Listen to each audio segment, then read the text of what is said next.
And seeing the multitudes, he went up on a mountain. And when he was seated, his disciples came to him. Then he opened his mouth and taught them. Blessed are the poor in spirit, for theirs is the kingdom of heaven. Blessed are those who mourn, for they shall be comforted. Blessed are the meek, for they shall inherit the earth.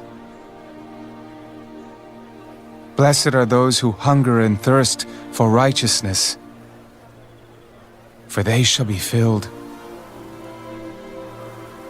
Blessed are the merciful, for they shall obtain mercy. Blessed are the pure in heart, for they shall see God.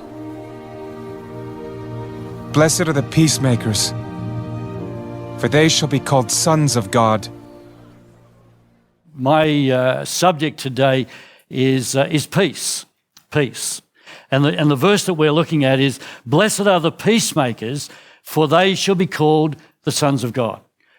Can I just say this, that you can't be a true peacemaker if firstly you don't understand God's mercy, if you don't understand God's grace, if you don't understand ultimately God's forgiveness. If you don't understand that, you'll never understand what it means to be a peacemaker.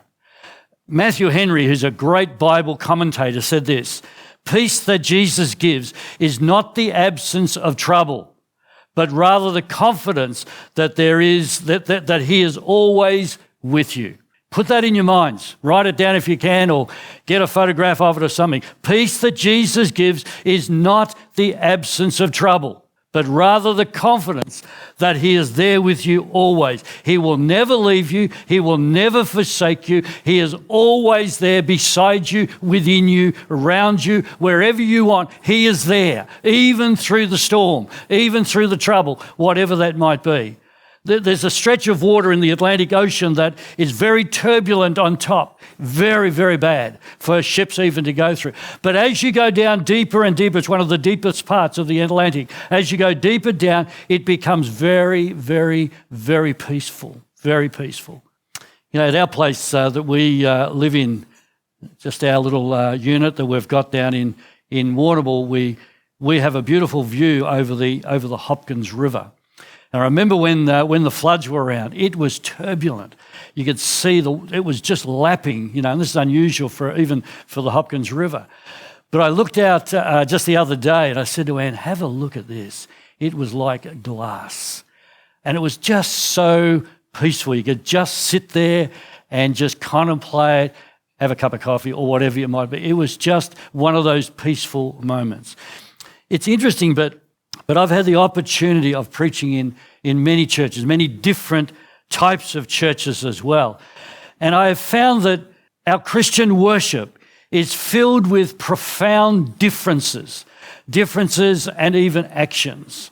And in many places you will have people who will bow their heads in worship and in prayer.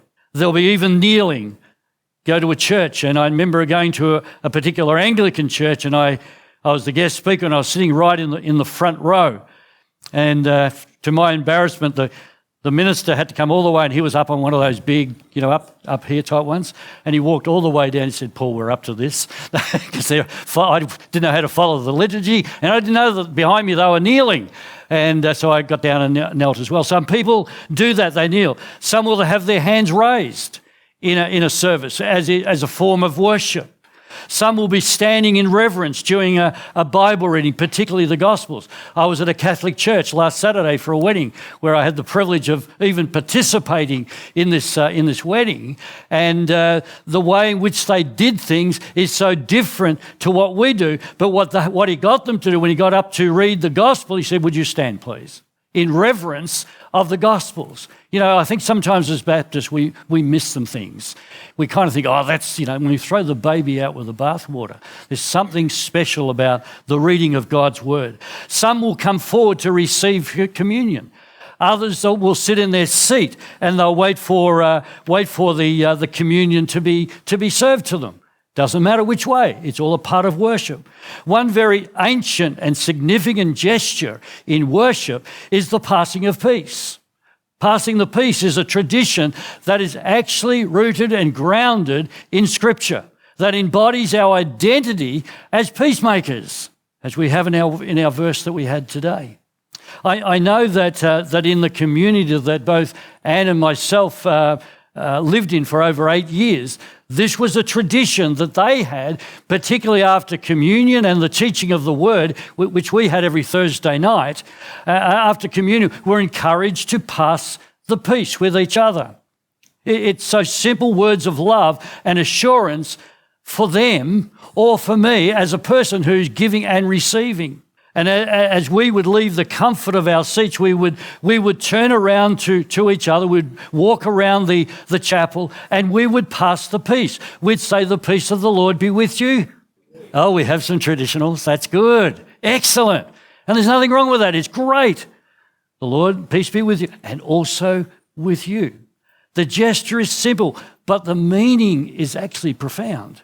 When we extend our hand to one another, we identify with Jesus, who extended his life to the point of death to make peace with humanity. When Jesus extended his hands, he extended it like that, and he died, that we might have peace.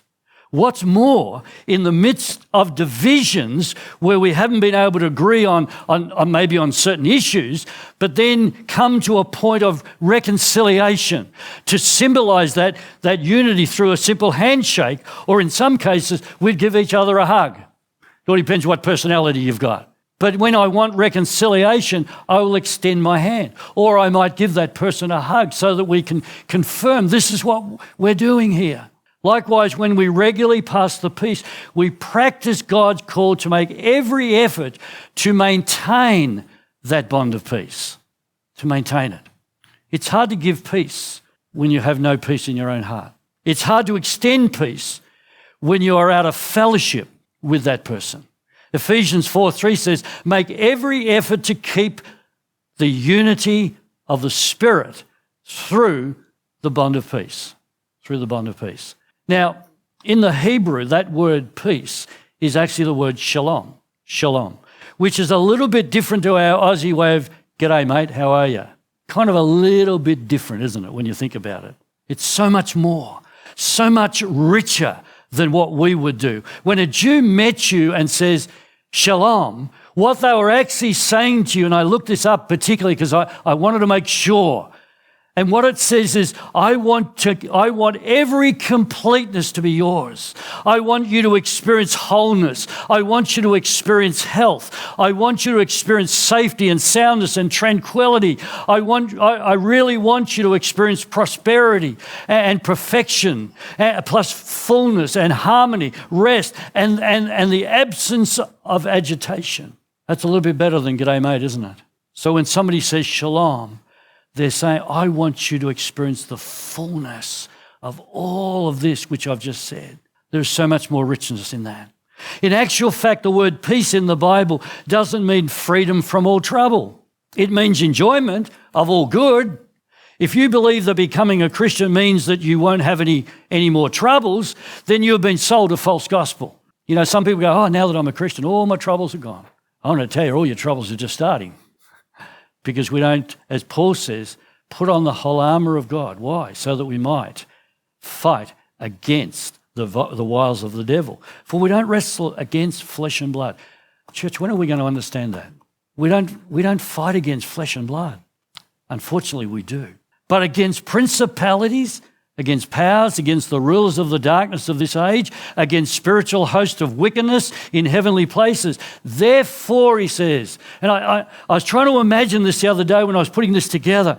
Here's Paul sitting in a jail, probably a Roman jail, and he would have 2 armoured soldiers there guarding him with chains on him.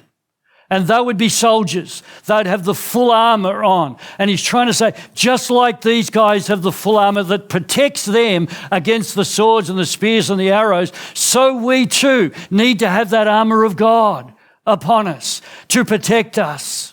You know, I've heard people who do this in different ways. I know a couple of ladies that was in the church in Geelong where I was, who would say to me, Paul, I literally every single morning I will get up and I will literally in essence put on the armour of God, and I'd put the shield of faith up there and the sword and the breast. I'd do it all. I'd work it out. I'd act it out. I've heard some people say, well, I have it on all the time. That's fine. It doesn't matter.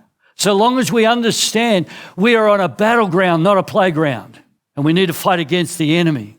And Jesus said in John 16:33, these things I have spoken to you, that in me you may have shalom. In the world you will have tribulation, but be of good cheer. I have overcome the world. I love that, to know that somebody has actually overcome the things that I'm struggling with. You know, sometimes You've heard the words, you know, how would you know what I'm going through? You know, I used to get this a lot when in the funeral industry when I was talking to people in grief. How would you know what I'm going through? Because often people say, I know what you're going through. Have you been through grief? Well, not what you're going through anyway.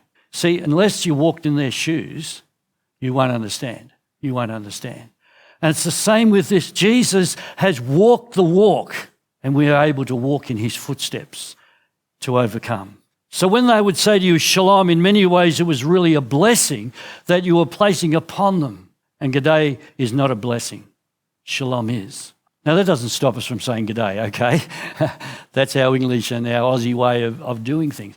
But maybe every now and again you might want to say shalom, shalom. And giving them that, I'm giving you that total blessing of God upon your life. Admittedly, in our culture, passing the peace generally only lasts a few moments. And it's possible to participate without too much intention. And some even question the sincerity of our words that we use. I don't know. Maybe they even doubt the value of such a humble gesture as g'day and a shake of the hand. Now, this morning, for instance, you will notice that Jeff got you to turn around and say hi to each other, which we would normally do, not always, but we would normally do that, and say hi to people. Most of us did. Some of us found that really uncomfortable about that. And personality plays a big, big part in that, by the way. You know, some people don't like you in their space. You know, if you ever people come up to say, hello, how are you? And they back off, you know, because you're in their space. Or you're over here and they'll keep coming to you and you keep backing away. All that because we've got our own space that we live in and our personalities. It could be because I've been hurt in the past and I don't want you anywhere near me. Well, that's the Baptist way of doing it, like we did today, passing of the peace. But without doubt, it certainly didn't have that same impact as when a Jewish person said shalom. Now, you'll notice that I've entitled the message for today, for this part of which I'm involved in Mission Month, peace. And I've just added my heart attitude. And fortunately, it won't make us particularly uncomfortable when we talk about heart attitudes, particularly when we start talking about certain attitudes that we might have in life and my heart, because there'll always be need for realignment, always need for realignment. Guys, you know what it is for those of you, all of us who own cars. When your wheel starts to shudder or go in a certain direction and you haven't turned the wheel, you will generally know the car needs a realignment. And so you put it into the garage and you say, it needs a realignment. And the guy puts it up on the hoist, he looks at it and he changes some certain things, and when you get it down, it's back into where it should be again. It's the same with us as Christians. Often we need that realignment. And so what we need to do is put ourselves into the garage, if you like, into Jesus and say, God, what is it that you need to change in my life? Or I've identified an attitude in my life and I want you to change it. Jesus never came to make us feel comfortable, folks. Never made us comfortable. In fact, for the Jews, he became so uncomfortable when he talked about hard attitudes that they crucified him. Now notice what Jesus is saying, and his emphasis, the blessing is on the peacemakers, not on the peacekeepers. What am I trying to say in that? Well, it often happens that if a person loves peace in the wrong way, they'll succeed in causing trouble and not making peace. How many times have we as parents either heard or said, for the sake of peace, just give it to them. You've heard that, haven't you? Come on, be honest. Yeah. Often you'll see, particularly in supermarkets, I want this, Mum. Oh, just give it to him. It may solve it short term, but it doesn't solve it long term. We become peacekeepers rather than peacemakers. The biblical peace that Jesus is talking about is not an evasion of issues, which is being a peacekeeper, that's the short term, but facing the issues at hand, which is being a peacemaker, that's the long term. I know for many years I have many times invaded issues, particularly in my marriage. And, I've got this, or had this fight and flight type thing, then I'm off. Anne's got the silent treatment. What's wrong? Nothing. All that type of thing. I'm out of here. I go and I'll work my way out of it, but leaving poor old Anne at home seething. But let's face it, guys, we don't have problems. We have issues. That's what my daughter keeps telling me. Dad, I haven't got any problems. I've just got issues. I'm not sure what the difference is, but that's the way it is. Jesus is trying to tell his followers that if we need to actively face the issues and troubles in life, we need to actively face the issues in life and making peace, even if when the way to peace is through struggle. I again read this past week of the encounter that the disciples had of after the resurrection of Jesus, and he appeared unto them. You remember he appeared unto them? He came through the door without it opening and he said, "Peace be with you." They're in turmoil, absolute turmoil. Jesus is not saying, "G'day guys, how are you? No worries, I'm back." No, he saw that they were afraid because probably they thought maybe this is a spirit that's come through, a ghost or something, or maybe they thought, he's back to tell us off for us deserting him through when he was crucified. But no, he simply said, "Shalom, my completeness, my wholeness, my health, my safety, my harmony, my fullness and my peace, it be yours." That's what he was saying to them. So without doubt, Jesus is the greatest peacemaker. No wonder the Apostle Paul used the imagery from Isaiah 52, verse 7. He says, and we sang it just before, and we're going to sing it later. "How beautiful upon the mountains are the feet of him who brings not only good news, but proclaims peace." Shalom. "Who brings glad tidings of good things, who proclaims salvation, who says to Zion, our God reigns." Even back in Isaiah's day, he was saying, our God reigns. We sang it and acclaimed it this morning, that our God reigns. But do I believe it in my heart of hearts? Our God reigns. Church, please hear me when I say this. God is on the move. Not only here, but he's on the move in our city. He's on the move in our state. He's on the move in Australia and around the world at the moment. Something is happening in the realm of the Spirit of God that's starting to cause people to sit up, causing people to be stirred up about the things of Jesus and around the world. I don't know about you, but I'm praying for a bigger move of God's Holy Spirit right here. What about you? Thank you, because we need to. Some of you are afraid to pray for that because you're not sure what might happen. And I've said this before. We don't want another Pentecostal church. We want a church of Pentecost. And there's a difference. There's a difference. We want the Spirit of God to come and rest upon you, each and every one of you, in a way that changes your thoughts, changes your way of thinking and moving and doing, even church-wise. But Jesus is not restricting himself to purely a peacemaking gospel. In other words, reconciling a world back to his Father, but it's a wider understanding as well. He's trying to tell his followers that they, us, you and me, we need to be peacemakers in a much wider sense, not just in our church. If we want to see the world won for Jesus, if we want to see Hamilton won for Jesus, if we want to see our neighbours won for Jesus, then it's up to us. It's up to you and me to reach out and to talk to them. Be peacemakers. We need people to understand what it means to lessen tension between one another. We need to learn that in the church. Churches with churches. I was listening to something the other night of a church pulling down another church, and I'm going, why are you doing this? We don't need to. He went on to say, I'm not going to name the church, but it was a Baptist church. I'm not going to name where it was because it was just around the corner from us. And I'm going, why are you doing this? They are God's children, and we need to love one another. I don't have to agree with everything they do, but we need to love one another. Brothers and sisters, families, husbands with wives, parents with children.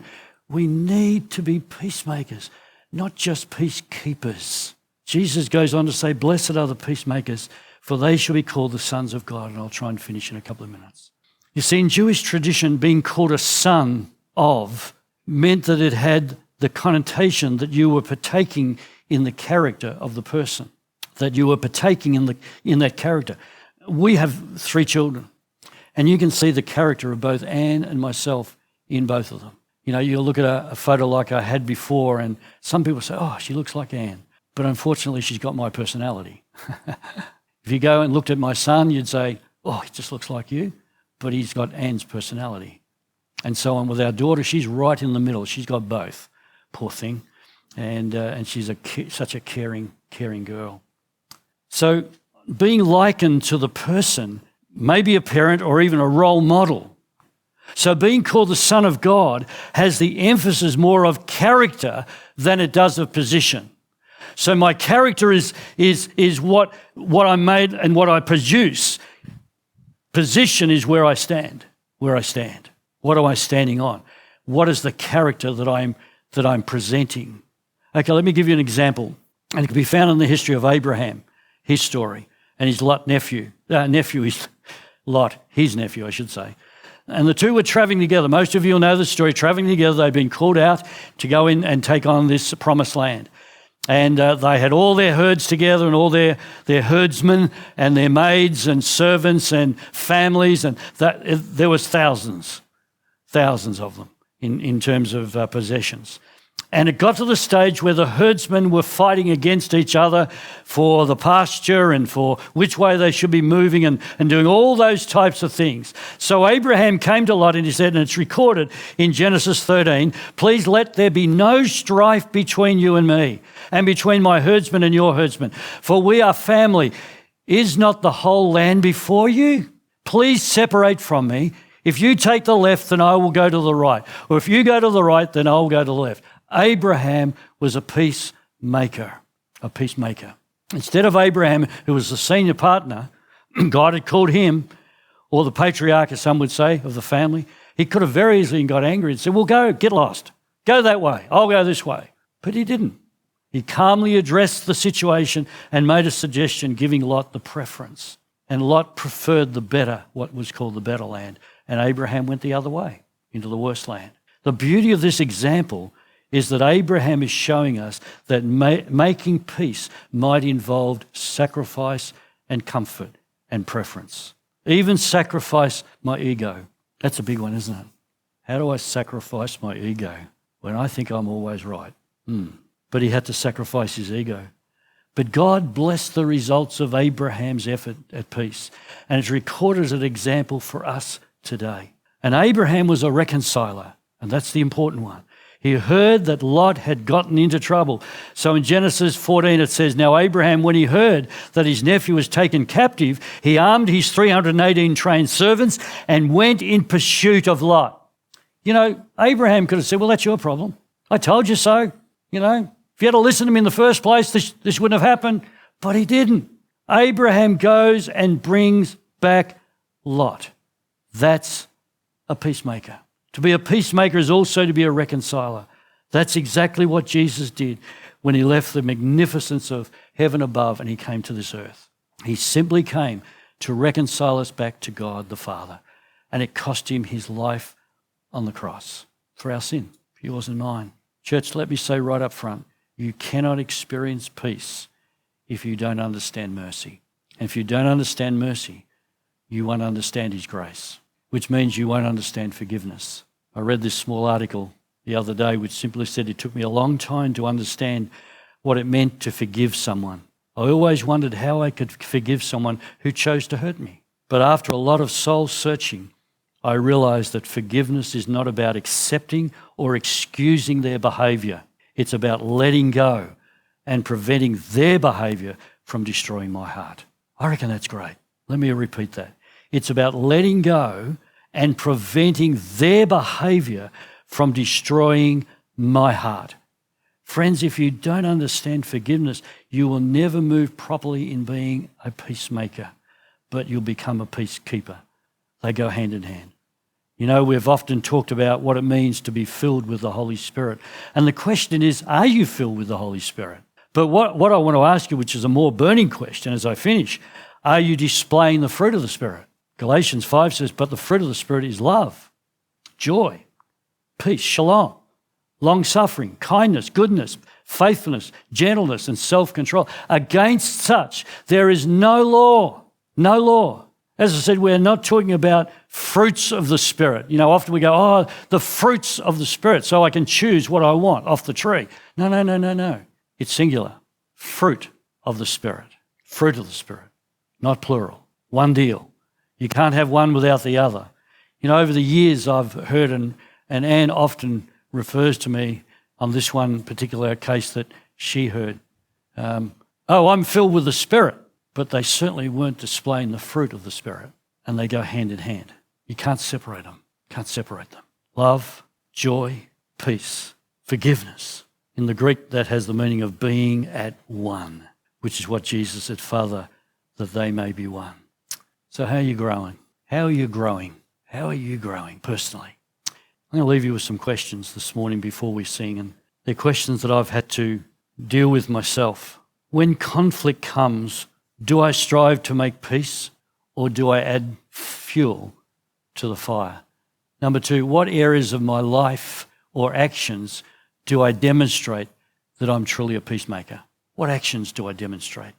Thirdly, do I know the difference between godly peace and the world's peace? And then fourthly, do my emails, do my phone calls, do my text messages, Facebook conversations or posts, or my behaviour promote peace or strife and possibly division?